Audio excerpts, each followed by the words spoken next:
다윗이 사울을 피하여 굴에 있던 때에 하나님이여 내게 은혜를 베푸소서. 내게 은혜를 베푸소서. 내 영혼이 주께로 피하되 주의 날개 그늘 아래에서 이 재앙들이 지나가기까지 피하리이다. 내가 지존하신 하나님께 부르짖으며 곧 나를 위하여 모든 것을 이루시는 하나님께로다. 그가 하늘에서 보내사 나를 삼키려는 자의 비방에서 나를 구원하실지라. 하나님이 그의 인자와 진리를 보내시리로다. 내 영혼이 사자들 가운데서 살며 내가 불사르는 자들 중에 누웠으니 곧 사람의 아들들 중에라. 그들의 이는 창과 화살이요 그들의 혀는 날카로운 칼 같도다. 하나님이여 주는 하늘 위에 높이 들리시며 주의 영광이 온 세계 위에 높아지기를 원하나이다. 그들이 내 걸음을 막으려고 그물을 준비하였으니 내 영혼이 억울하도다. 그들이 내 앞에 웅덩이를 팠으나 자기들이 그 중에 빠졌도다. 하나님이여 내 마음이 확정되었고 내 마음이 확정되었사오니 내가 노래하고 내가 찬송하리이다. 내 영광아 깰지어다. 비파야 수금아 깰지어다. 내가 새벽을 깨우리로다. 주여 내가 만민 중에서 주께 감사하오며 문나라 중에서 주를 찬송하리이다. 무릇 주의 인자는 커서 하늘에 미치고 주의 진리는 궁창에 이르나이다. 하나님이여 주는 하늘 위에 높이 들리시며 주의 영광이 온 세계 위에 높아지기를 원하나이다. 아멘. 은혜 구함을 회복하라. 은혜 구함을 회복하라. 라는 제목으로 함께 말씀을 묵상해 보겠습니다. 자, 오늘 다윗의 시인데요. 그 시 표제어가 있습니다. 하나님께서는 이 표제어를 빼지 않도록 하셨어요. 성경에 이 시가 어떤 상황 속에서 쓰여졌다라고 설명하는 표제어를 함께 붙여주셨습니다. 그래서 그 표제어를 보고 그 시편을 읽으면 그 시편의 기자가 어떤 상황에 있는지 더 깊이 우리가 공감하며 읽을 수가 있는데요. 오늘 27편은 어떤 상황이죠? 다윗이 사울을 피하여 굴에 있던 때에 사울이 장인어른이죠. 그렇죠? 그리고 사울이 다윗을 죽이려고 했던 건 골리앗을 물리쳤기 때문에 그렇습니다. 그 상황 속에서 다윗이 얼마나 억울했는지 오늘 시편의 본문도 포함하고 있죠. 그 억울함에 대해서.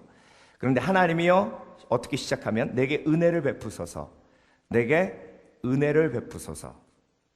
다윗이 하나님 앞에 나온 것은 다윗이 골리앗을 물리친 자기 의도 아니었고 자기가 하나님 앞에 행한 모든 선한 일도 아니었고 하나님 앞에 나와서 지금 간구하는 건 뭐예요? 은혜예요. 은혜. 여러분, 은혜는요 죄인에게 주시는 하나님의 값없는 선물입니다. 다윗이 하나님 앞에 나올 때 은혜를 의지하고 나왔다는 것은요 저와 여러분에게 소망이 있다는 얘기예요. 하나님이 우리의 기도에 응답하시는 이유는 저와 여러분이 착하기 때문에도 아니에요. 저와 여러분이 하나님을 위해서 무엇인가 했기 때문에도 아니에요. 100% 하나님의 은혜예요. 그래서 하나님의 은혜를 의지하고 나오는 사람이 하나님의 은혜를 누리고 하나님의 은혜를 경험하는 겁니다. 그래서 우리 크리스찬들은요 은혜를 누리는 지혜가 있어야 돼요. 이런 이야기를 제가 들은 적이 있어요. 예수님께서 이 땅에 오셨을 때 우리를 심판하러 오신 게 아닙니다. 정의를 구현하러 오신 게 아니에요. 은혜를 베풀러 오셨어요. 은혜, 그리고 정의, 그리고 자비를 이렇게 설명하신 목사님이 있어서 제가 아주 지금까지 기억하는데 뭐라고 설명하시냐면 미국 목사님이에요. 여러분이 운전하다가 과속으로 티켓을 띄게 됐어요. 티켓을 띄러 와가지고 경찰이 한 번만 봐주세요. 잘못했어요. 옹세해 주세요. 그랬는데 경찰이 안 됩니다. 운전면허증 주십시오. 그러면 그건 정의예요. 정의. 정의. 그런데 잘못했어요. 한 번만 봐주세요. 한 번만 봐주세요. 그랬더니 그러면 다시는 그렇게 하지 마십시오. 아시겠죠? 이건 자비예요. 그럼 은혜는 뭐냐? 한 번만 봐주세요. 한 번만 봐주세요. 나 절대 다시는 안 그럴게요. 그러니까 경찰이 잠깐만 기다리세요. 그러니 자기 차에 가더니 크리스피 크림 도너츠를 갖고 와가지고 오늘 아침에 경찰한테 잡혀가지고 기분도 안 좋으실 텐데 이거 드시고 가세요. 이게 은혜예요. 그러면 그거 도넛 받은 사람이 황당하죠. 이게 도대체 뭔가? 아니, 저 사람이 저 경찰이 나한테 왜 이러나? 아니 나한테 왜 이래요? 그리고 도넛을 확 집어던지고 가면 그건 은혜를 내던진 거죠. 그렇죠? 그러니까 여러분, 예수 그리스도가 우리에게 그렇게 은혜를 베푸신 건 우리가 도대체 왜 이러세요? 하나님이 세상을 이처럼 사랑하사. 그러니까 은혜를 받았을 때 도대체 나한테 왜 이러세요? 그랬을 때 하나님이 우리에게 하시는 답이 뭐예요? 내가 너를 사랑하니까. 그러니까 다윗은요, 그 하나님의 사랑을 확신하고 지금 하나님 앞에 나아가는데 은혜를 베풀라고 고백하고 있어요. 그 이유가 뭐예요? 자기도 사울이 미운 거예요.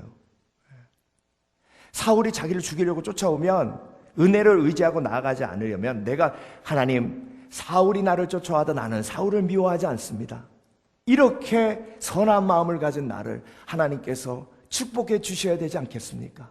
이렇게 나갈 텐데 그게 아니에요. 사울이 미워 죽겠어요. 세상에 그런 나쁜 인간이 없어요. 그런 분노가 내 마음속에 가득하고 그 분노가 가득한 내 모습을 보면 내가 죄인 중에 죄인이거든요. 그럼에도 불구하고 하나님 앞에 나아가 나를 보호해달라고 이야기하니까, 그러니까 뭐를 의지하고 나갈 수밖에 없는 거예요? 하나님의 은혜를 의지하고 나갈 수밖에 없는 거예요. 그래서 예수 그리스도의 십자가를 의지하고 은혜를 의지하고 하나님 앞에 나오는 사람들은 한마디로 철판 깐 사람들이에요. 오늘 제가 설교 제목을 은혜를 누림을 회복하라 이렇게 하기 전에 뭐라고 하려고 그랬냐면 하나님 앞에 철판을 회복하라 이렇게 하려고 그랬어요. 얼굴에 철판 깔고 하나님 앞에 나가는 거예요. 너무 부끄러운 거예요. 내 죄가 부끄럽고 내 삶이 부끄럽고. 악한 영이 어떻게 참서해요? 야, 네가 그러고도 지금 교회 나가가지고 기도하면 하나님이 응답해 줄 거 아니야? 그렇게 싸우고 그렇게 사람들을 못 살게 굴고 네 삶을 한번 돌아봐. 하나님이 아이고 넌 양심도 없냐 그래. 악한 영이 그렇게 속삭여요, 안 속삭여요? 저만 나쁜 사람 된다니까 항상. 저만. 그러면요 우리가 뭐라 그래야 돼요? 그래도 나 착한 일 했어. 그래도 나 교회 와서 열심히 섬겼어. 이래야 돼요? 아니에요. 나는 내 의로 나가는 것이 아니라 예수 그리스도의 십자가의 은혜로 지금 나가는 거야. 그래서 은혜를 누리는 것이 하나님의 은혜를 누리는 것이 하나님의 뜻이고 하나님의 사랑을 체험하는 길인 줄 믿습니다. 다윗이 사울이 죽고 난 다음에요 마음이 너무 아파서 통곡합니다. 그것이 다윗의 진심이었어요. 그 통곡하는 그 음성을 듣고 백성들이 다윗에 대한 오해를 풀어요. 다윗이 사울을 죽인 것이라고 생각을 했는데 다윗은 사울을 죽이지 않았구나. 그래서 사실 통일 왕국이 사울을 따르는 사람들도 다윗을 따르게 돼서 하나가 된 겁니다. 그러고 나서 다윗이 사울의 자손을 찾아요. 그런데 요나단의 아들 무비보셋이 있다는 소식을 들어요. 그래서 무비보셋을 찾아다가 왕궁으로 데려옵니다. 근데 무비보셋이 왕궁으로 오면서 어떤 생각이 드냐면 이 다윗이 나를 죽일지도 모르는 거예요. 지금 요나단의 아들이기도 하지만 누구의 손자예요? 사울의 손자예요. 다윗을 죽이려고 했던 철천지 원수의 손자라고. 그러니까 무비보셋이 다윗의 앞에 와서 뭐라 그러냐면 죽은 개와 같은 나를 왕이시여 왜 부르셨나이까? 뭐라 그랬다고요? 죽은 개와 같은 나를. 그때 다윗이 사울을 보지 않고 누굴 봐요? 요나단을 봐요. 그래서 무비보셋에게 은혜를 베풉니다. 그래서 왕자와 같이 함께 식탁에서 다윗과 함께 먹을 수 있는 권세를 주어요. 그러니 그 무비보셋이 다윗을 통해서 하나님의 은혜를 체험하는 거예요. 여러분, 우리가 은혜를 체험해야 은혜를 베푸는 삶을 삽니다. 은혜를 베풀어야 용서가 가능한 거예요. 요나단을 기억하면 무비보셋을 품을 수 있는 힘이 생깁니다. 그런데 사울을 기억하면 무비보셋은 원수예요. 여러분, 하나님의 은혜를 체험한 사람은 하나님의 은혜를 기억해서 하나님의 은혜로 용서하고 품습니다. 그런데 사울을 기억하는 사람은요, 그 사람을 품을 수 없어요. 그래서 하나님의 은혜가 우리에게 축복이 되는 이유는, 오늘도 우리가 하나님의 은혜를 누려야 하는 이유는 나에게 용서할 사람이 너무나 많다는 거예요. 나에게 용서할 사람이 너무나 많기 때문에 오늘도 은혜로 주 앞에 나아가 그 은혜를 누리며 하나님의 보좌 앞으로 나아가 하나님의 그 은혜의 사랑을 체험해야 되는 거예요. 그래서 여러분, 오늘도 하나님 은혜 속에 가득 잠기시는 저와 여러분 되시길 주의 이름으로 축원합니다. 51편은 다윗이 밧세바와 동침한 후에 선지자 나단이 저에게 온 때에 하나님이여 주의 인자를 쫓아 나를 긍휼히 여기시며, 이 기도가 얼마나 철판깐 기도예요. 동침만 했어요. 밧세바 남편을 전장에 몰아서 죽였잖아요. 살인자의 기도예요. 하나님이여 주의 인자를 쫓아 나를 긍휼히 여기시며 주의 많은 자비를 쫓아 내 죄과를 도말하소서. 완전 철판 깔고 하나님의 은혜를 지금 누리고 있어요. 그런데 하나님이 그걸 원하셨다는 거죠. 모세는 살인자였어요. 이집트 사람을 때려 죽였어요. 그러니까 하나님이 부르시니까 이집트로 가라니까 못 가는 거예요. 그 말은 못하고 참아. 하나님 나 못 가요. 하나님 나 못 가요. 마음속에 그 상처는 숨기고 있는 거예요. 하나님, 나는 이집트 사람 때려 죽었기 때문에 아무리 시간이 지났지만 거기는 도저히 못 갑니다. 딴 데는 다 가라고 하시면 내가 갈 수 있는데 이집트로는 못 가요. 제발. 그러니까 핑계 대잖아요. 나는 말을 못하고 계속 핑계 대잖아요. 그때 하나님이 마지막에 네 손을 네 가슴에 집어넣으라는 거죠. 집어넣었다가 빼니까 문둥병 걸린 손이 됐어요. 네 마음이 문둥병 걸려 있으니까 마음에 손을 집어넣어도 문둥병이 걸리는 거예요. 그런데 그걸 다시 집어넣었다가 빼니까 깨끗이 나았어요. 그게 하나님의 은혜예요. 치유의 은혜고 회복의 은혜예요. 그러니 그 죄책감이 하나님 앞에서 해결되고 하나님이 치유의 능력을 허락해 주시니 모세가 다시 일어설 수 있는 거예요. 하나님의 100% 은혜로. 죄인임에도 불구하고 살인자임에도 불구하고. 사울도 마찬가지예요. 바울 된 사울도 스데반 때려 죽였잖아요. 그럼에도 불구하고 철판 깔고 하나님 앞에 나오는 거예요. 저와 여러분, 오늘도 내가 하나님 앞에 나와 간절히 기도하며 하나님께서 나의 기도에 응답하실 것이라는 것을 확신하는 이유는 내가 의롭고 내가 무언가 해놓았기 때문에가 아니라 100% 하나님의 은혜로 나의 기도가 지금 응답되고 있는 줄 믿습니다. 그래서 내 기도가 응답되면 내가 기도 열심히 해서 해요? 하나님의 은혜예요. 하나님의 은혜예요. 내 기도가 응답되면 내가 작정 기도해서 온전히 하루도 안 빠지고 나왔기 때문에요? 아니면 온전히 100% 하나님의 은혜예요? 100% 하나님의 은혜예요. 그런데 그 100% 하나님의 은혜를 확신하고 내가 누렸기 때문에 그 누림의 열매들을 내 삶 속에 경험하는 거예요. 여러분, 은혜는요, 누리면 누릴수록 내가 아름다운 삶의 열매를 맺히게 되는 겁니다. 탕자가 돌아왔는데 아버지가 잔치를 열었어요. 잔치를 열었더니 탕자가 없어요. 어이, 탕자 어디 갔냐? 내 아들 어디 갔어? 아이고, 저 광에 숨어 있어요. 왜? 창피하다고요. 자기 뭐 잘했다고 이렇게 잔치를 열어주냐고 저기 숨어가지고 아버지 창피할까봐 저기 숨어있대요. 이건 아버지가 원하는 게 아니에요. 아버지는 탕자가 그 잔치를 마음껏 누리고 그 누림 속에서 회복되기를 원하시는 거예요. 예. 여러분, 예배 속에 오셔서 하나님의 풍성하신 용서의 은혜를 마음껏 누리시길 주의 이름으로 축원합니다. 왜 내가 어두운가? 내 속에 있는 죄책감이 해결되지 않은 거예요. 죄책감이 해결되지 않았다는 건 하나님의 은혜를 내가 마음껏 누리지 않았다는 거예요. 예.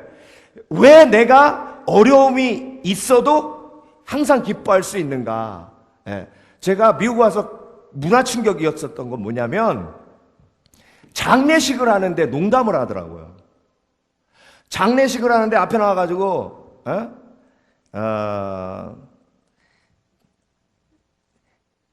저 사람 관에서 활딱 일어날 것 같아. 자기가 돈 꾼 거 안 갚은 거 있는데 뭐 그런 식으로 농담을 해요. 그래 제가 처음에 문화 충격. 야, 이 장례식 엄숙해야 되는데 저렇게 농담을 하고 깔깔거리고 웃고, 예. 이게 뭔가, 예. 그런데 나중에 알게 된 건 그게 은혜예요. 하나님의 은혜로 죽음을 보면서도 기뻐할 수 있어요. 예. 나는 부활이요 생명이니 나를 믿는 자는 죽어도 살겠고 살아서 믿는 자는 영원히 죽지 아니하니라. 너희가 이것을 믿느냐? 그것이 은혜예요. 여러분 속에 정말로 어렵고 힘든 고난이 있어도 내가 웃을 수 있는 건 하나님의 은혜예요. 그런 생각이 드실 때가 있잖아요. 내가 이렇게 힘든데 내가 지금 이렇게 웃고 있는 게 제정신인가? 예. 그게 은혜가 없을 땐 제정신이 아니고 미쳐가는 것처럼 보이지만 하나님의 은혜면 그게 당연한 거예요. 여러분, 고난 속에서도 감사할 수 있고 고난 속에서도 기뻐할 수 있는 건 하나님의 은혜예요. 그 은혜를 누리시길 주의 이름으로 축원합니다. 그래서 내가 기뻐하지 않을 수 있는 날은 단 하루도 없어요. 하나님의 은혜가 있기 때문에. 예, 내가 감사하지 않을 날은 하나도 없어요. 항상 감사할 수 있어요. 왜? 하나님의 은혜 때문에. 그 은혜를 기억하고 그 은혜를 누리는 사람은 하나님의 은혜 속에서 하나님의 사랑을 누립니다. 예. 오늘은 이 사진을 보여드리면서 마치려고 해요. 자, 백악관 집무실에 오바마 대통령이 앉아 있습니다. 그런데 이 뒤에 얘 누굴까요?